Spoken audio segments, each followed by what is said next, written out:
How's everybody doing today? Your man, Baba Hesley, live at the Boathouse. We're going to talk about masks today, guys. But you're not going to be able to hear me talk if I keep wearing this mask. So I'm going to go ahead and take it off. I got special permission to be in this closed off section because I said that I have a very important thing I need to do. So I thought I'd do it. Guys, before I get started, I don't have too long to be with you. Look at this awesome view. Down at the Boathouse in Orlando, Florida. I am live from the House of Mouse.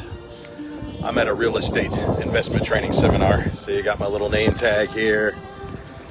Guys, I'm always learning. Never ever stop learning. Never. You want to get to success real fast? You want to ensure that you're extremely successful, that you hit whatever financial goals you want to hit? Never ever despise training. Never ever think you know it all. You want to stand on the shoulders of giants, guys. You want to go after the people that have gone ahead of you. People that have walked the path, that have cleared the path, that have made all the mistakes. You want those people as your advisors and as your counselors and as your mentors and your teachers. There's an old proverb that says that the fool must learn from his own mistakes, but the wise man learns from the mistake of others, right? So learn from the mistakes of others, guys, so that you never have to make those mistakes. And that's worth paying those people money. I paid good money to be here, guys. And what I advise you to do is have multiple coaches in multiple areas of your life that you want to improve. So if you want to improve your health and fitness, hire a coach. I'm down in Orlando. I'm literally at Disney World right now, Regina. I'm at this awesome restaurant called the Boathouse. Look at this view, guys. Look at this. It's nice. Pardon the Madonna music. What a great view, huh, guys? Oh, thanks, Brandon. I'm glad you like my stuff. I love you guys, too. Look at this. Jonathan Palmerville, what's up, baby? Guys, if you have not done so yet, please subscribe to my YouTube channel. I made it easy for you. I put it in the link description. Okay, please subscribe to my YouTube channel, guys. Please like this video, share this video, comment on it. It really helps me with the algorithms. What I recommend that you guys do before I get into what we're talking about today is earmark between 10, 15, or even 20% of your income. Kevin George, what's up, baby? I love you too, Kevin. Kevin is my boy, guys. If you're in Michigan and you want to get started in real estate, like if you want to become a real estate agent and you get licensed, please go to my good friend Kevin George's school. It's called Michigan Institute of Real Estate. The George family, his father Namir George, Kevin George, his brother Chris, they are real estate royalty in Southeast Michigan, guys. Nobody does it like the George family. So make sure you go. You will pass your test on the first time if you go through Michigan Institute of Real Estate. I sure did. So let's get started, guys. So earmark 10, 15 to 20% towards education, towards tuition. There it is. Look at Kevin's link, guys. MyRealEstateSchool.com, guys. Go to MyRealEstateSchool.com. You won't regret it.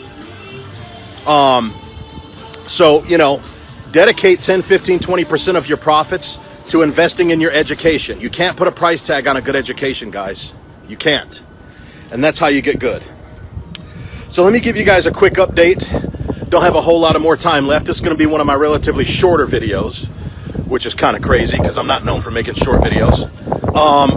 As far as the election goes, the Secretary of State in Georgia demanded a recount, a hand recount, guys, not a machine recount that has a bunch of glitch software like the software that we've been hearing about, Dominion Software. I don't know how true it is, but I've heard that Dominion Software is responsible for lots of voter fraud, switching Republican votes to Joe Biden, stealing millions of votes potentially. Again, I don't know if that's true or not, but that's what I've heard. Okay? And so they demanded a hand recount in Georgia. They also demanded an audit. So there's not only a recount, but also an audit. And I hope that other states follow suit. We're still in the game, guys. We're still pulling ahead. Hold the line. Do not lose faith. So let's get into masks.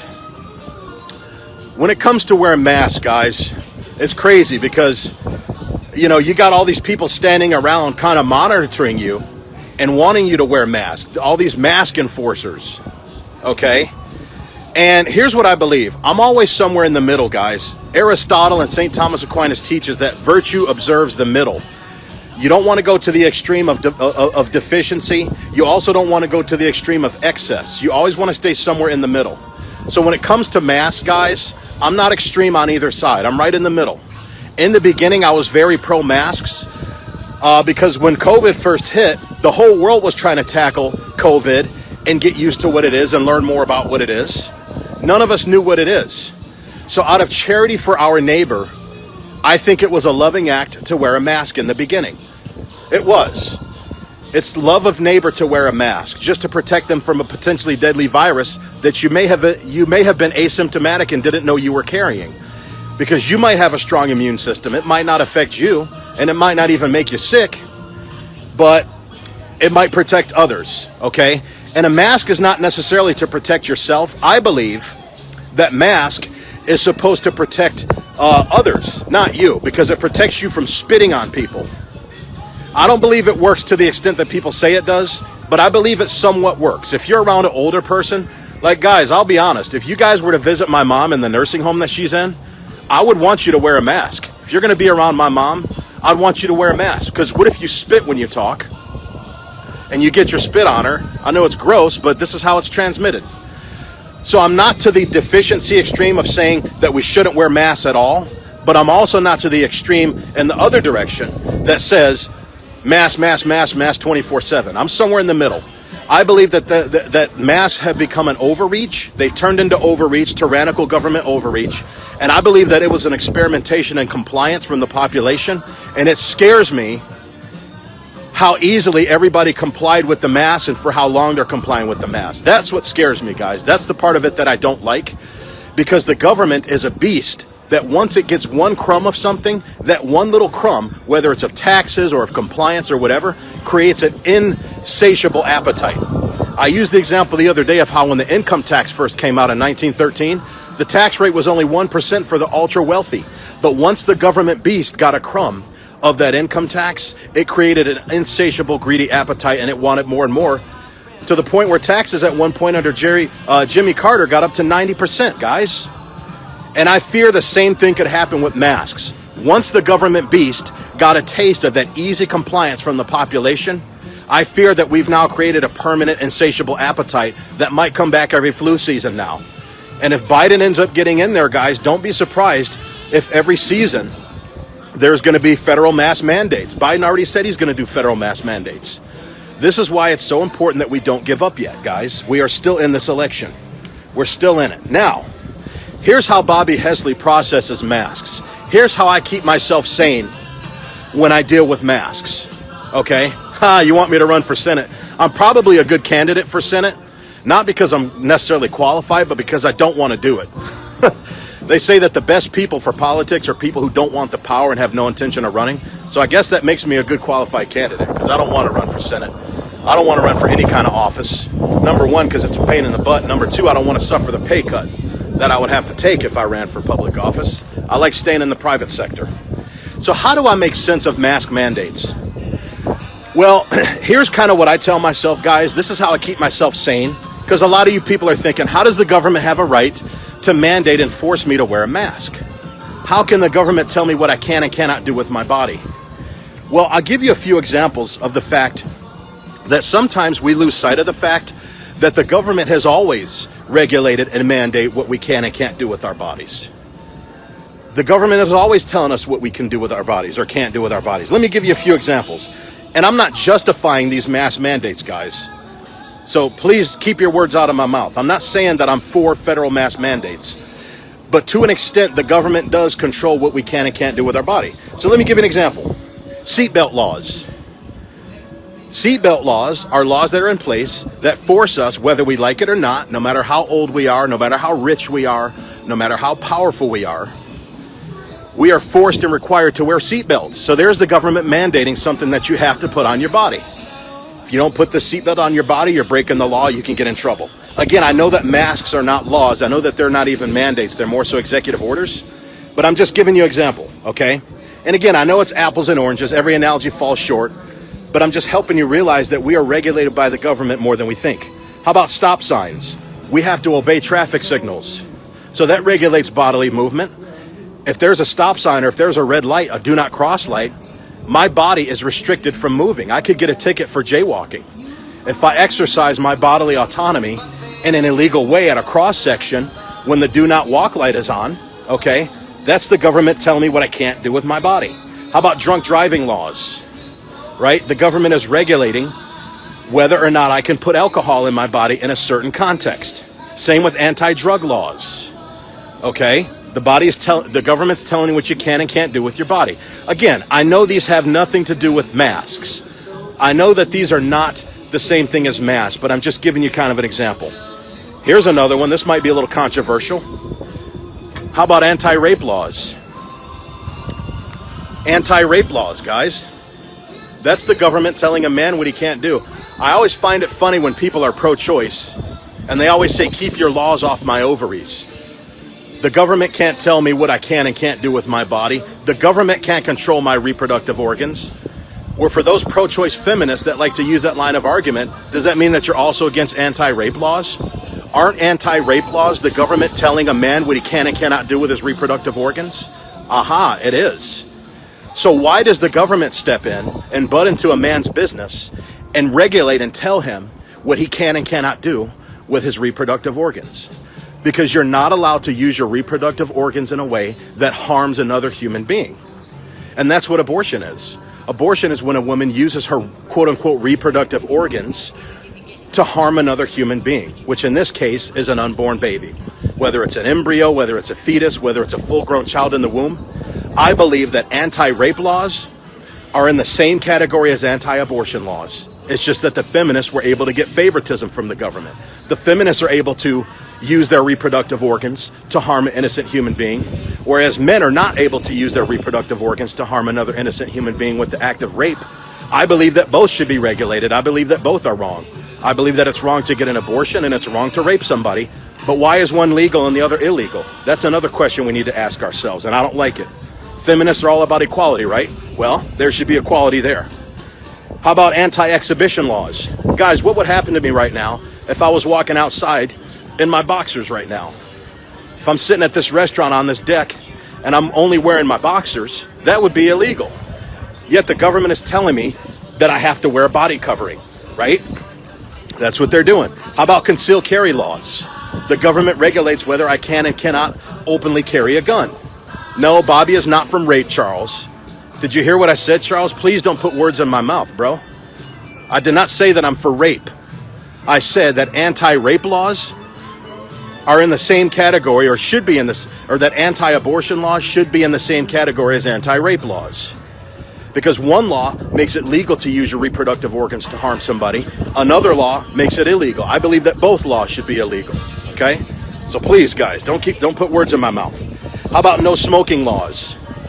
How about anti-trespassing laws? That eliminates bodily movement. How about no swimming laws in restricted water areas? There's the government telling you what you can and cannot do with your body.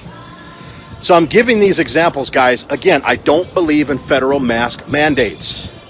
I don't believe in that. I'm not pro-mask.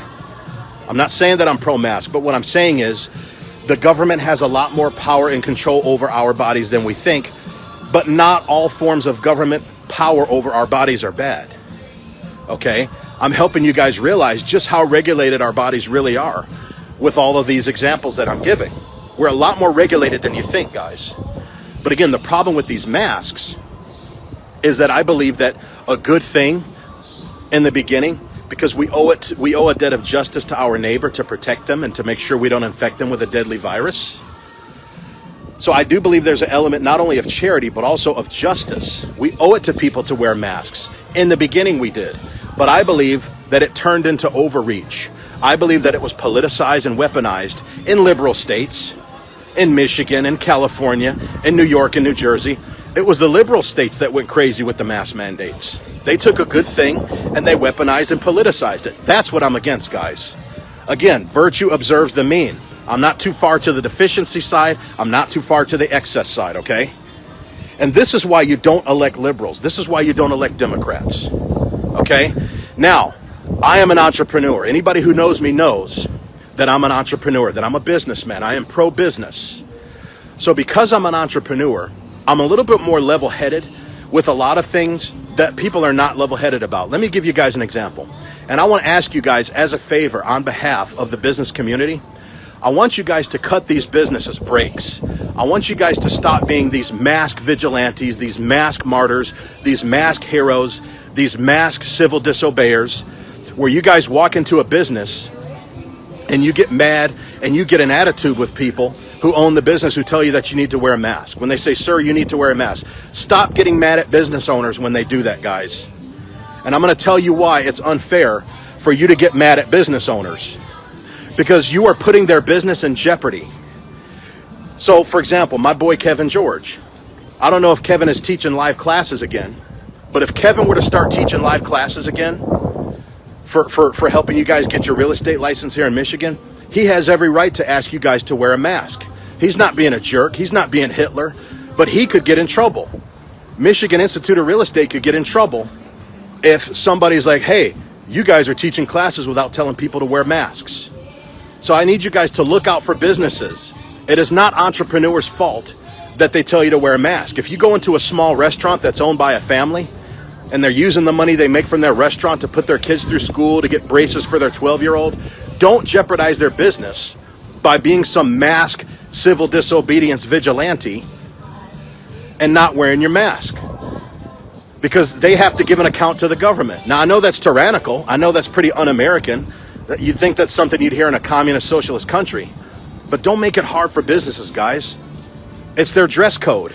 Just act like, again, I used this example the other day. How many times have you been to a business where it says no shoes, no shirts, no service?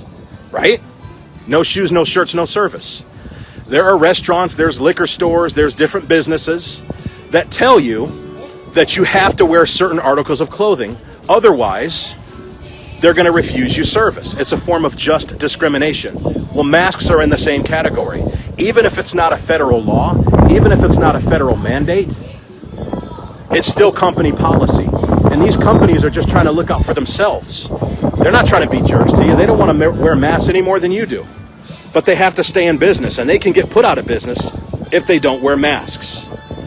So my question is, for those of you that are hardcore, that absolutely refuse to wear masks, and you refuse to just, help people out, are you also willing to go on hunger strikes? My question to you is, how do you get your groceries every day? How do you get your groceries? Do you go into a grocery store and not wear a mask?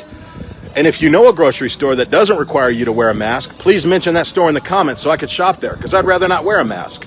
But my thing is, why not just throw on a mask for 5 or 10 minutes, get your groceries, and get out? Why be a vigilante and why put another business in jeopardy just so you could prove and make a point and feel good about yourself for not wearing a mask? Pick your battles, guys. Choose which hills you want to die on. Don't die on the hill of not wearing a mask, or you're going to make your life a lot more complicated. Okay? And I'll close by saying, and again, I'm somewhere in the middle when it comes to masks. One thing I don't like, and I noticed this on the airplane yesterday when I was on my way down here to Orlando, and I've seen everybody wearing their masks. I feel like masks have become symbolic of the government censoring the people. Masks have become a symbol of censorship, of being muzzled. It's almost like the government wants us all to shut our mouths, literally. It's like they don't want to hear the people speak. So they're making us wear all these masks. That's what my fear is, that this mask thing will turn into, and that it's already turned into in certain liberal states like mine in Michigan with Governor Gretchen Whitmer. But if Biden gets in there, he's going to take something that has isolated incidents, little pockets of tyranny like Michigan, like California, like New York, like New Jersey, like Washington State, etc. And all those pockets of mass tyranny are going to become federalized and made nationwide. That's what's going to happen.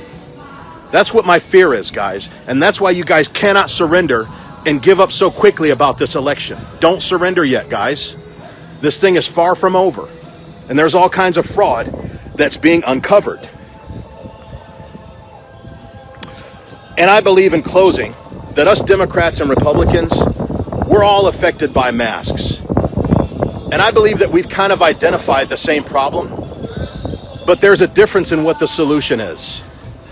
I believe that Democrats, when they discover what a problem is, like a pandemic, for example, like COVID. In the Democrat mind, unfortunately, every problem has pretty much the same solution for the Democrat mind, and that solution is government. If you're Democrat minded, the problem is government. And by the way, if I see one more anti-Semitic comment from you, let me see who is doing this. Trevor Jaco. I see one more anti-Semitic comment from you on my wall. You're getting banned for life, bro. Knock it off with all the Jew Star comments. Quit saying Jew Star. I don't want to see that crap on my wall. I'm going to ban you. One more and you're banned. But the fact is, I believe that to the Democrat mind, the answer to every problem is government. Whereas in the Republican mind, in the conservative mind, the answer to some problems is government. It's not anti. I don't know what you mean by Jew Star, Trevor. I apologize if I read you wrong. What does Jew Star mean? It just sounds anti-Semitic. What does Jew have to do with anything? Sorry if I misjudged you, but you need to explain what that means. But to the Republican mind, the answer to problems lies within. That's what the answer is. The answer is the private sector in the Republican mind. Yes, God bless the holy people of Israel. I see what you're saying, Trevor. So I apologize to you, Trevor. I'm sorry. What Trevor meant when he kept saying Jew Star is they would put a star on Jews. That's what they meant, to segregate the Jews from the non-Jews. So you're not being anti-Semitic, Trevor. I apologize to you, man. My bad. I told you I admit when I'm wrong, okay? I'm sorry. I love you, man. So that's actually a good analogy, the Jew Star. The mask is like separating the people who comply from the people who don't comply. Very similar to that. So that's actually a pretty good analogy. Now that I know it's not anti-Semitic, I kind of agree with it. So the fact is, guys, yeah, you weren't being anti-Semitic. I apologize. So we just have a difference of opinion about what the solution is. I don't believe that government is the solution to everything. I believe that the private sector runs things much better than the government sector, than the public sector does. And that's why we got to fight so hard to continue to promote conservatism. That's why we have to continue to promote, in my opinion, the Republican Party and do everything we can to make sure that we don't allow this election to be stolen from us. So before I get back to my seminar, guys, lunch is just about over. I want you guys to enjoy this view. Look at this view, guys. What an awesome view. Yeah, listen, I'm a man, guys. When I'm wrong, I'm the first to tell you I'm wrong. And I was wrong. I apologize, Trevor. I didn't know I never heard Jew Star before, so I didn't know what that meant. But now I do, and now that you explained it, I agree. So yeah, I was wrong, man. I wrongly chewed him out, so now I'm chewing myself out publicly. If I chew Trevor out publicly, I got to chew myself out publicly if I was wrong. And you're right, Jesus was a Jew. He was a Jew. He died a member of the Jewish religion. And I believe that Catholicism is the offshoot to Judaism. I'll do a separate video on that one day. So anyway, guys, I'm down in Orlando, upping my IQ, learning how to be a better real estate investor. It's well worth the money. You guys should also consider, investing in your education, guys. Don't be a cheapo. Don't be a cheapskate when it comes to your education, guys. Be willing to pay money to people that have gone before you and that have learned how to do what you're doing. Okay? So, hang in there, guys. This thing is far from over. I'll be doing more. Love you too, Trevor. You see that, guys? Misunderstandings lead to deeper friendships when the people that are involved in the misunderstandings have integrity and humility and honesty, and they're willing to acknowledge if they're wrong about something. So now Trevor and I are actually closer now. We are. I messed up, but I made it right. See? This is a dose of Bobby Hesley, guys. It's like I've always said, I don't care about being right. I care about being true. There's a difference. I cling to truth. I go where the truth is. Wherever truth leads, I'm willing to go. No matter what the cost is, no matter where it leads. Now, I don't know what you mean, Charles. A salesman is a salesman is a salesman. I don't know what you mean by that. But God bless you too, JC. I got nothing for sale, Charles. I don't know what you mean by that. The only thing I have for sale is truth, bruh. That's what I got for sale. Truth and reality. That's what I got for sale. So I might do another live stream tonight, guys. It depends on how busy I am at this seminar. I want you guys to know that I love and care about you. Everything I do for you. Guys, please, if you have not done so yet, please subscribe to my YouTube channel. And I want you to like this video. Please share this video. And on my YouTube channel, please also like and share those videos as well. Comment on those videos. It helps me with the algorithms. I made it really easy for you guys to subscribe. I put all my social media links in there. I do have a MeWe account. I'm also on MeWe. Just look up Bobby Hesley. I've also got a Parler account. I'm on Parler now. So I don't like it, but look up Bobby Hesley. My promotion of real estate says different. Bro, I'm promoting my friend Kevin George's real estate school. I don't make any money off that. I don't have a backdoor deal with Kevin where I get a commission if somebody signs up in real estate. I'm doing it because I love Kevin, man. He's a good dude. And if you knew Kevin George, you would promote his school too for free. It's nothing to do with that, okay? So anyway, guys, I got to get going. I will see you maybe later tonight if I do another live. Otherwise, have a good day, guys. Stay away from the fake news. Get outside if you have good weather. Take advantage of it. And this thing is far from over. I'll see you guys, and God bless. Take care.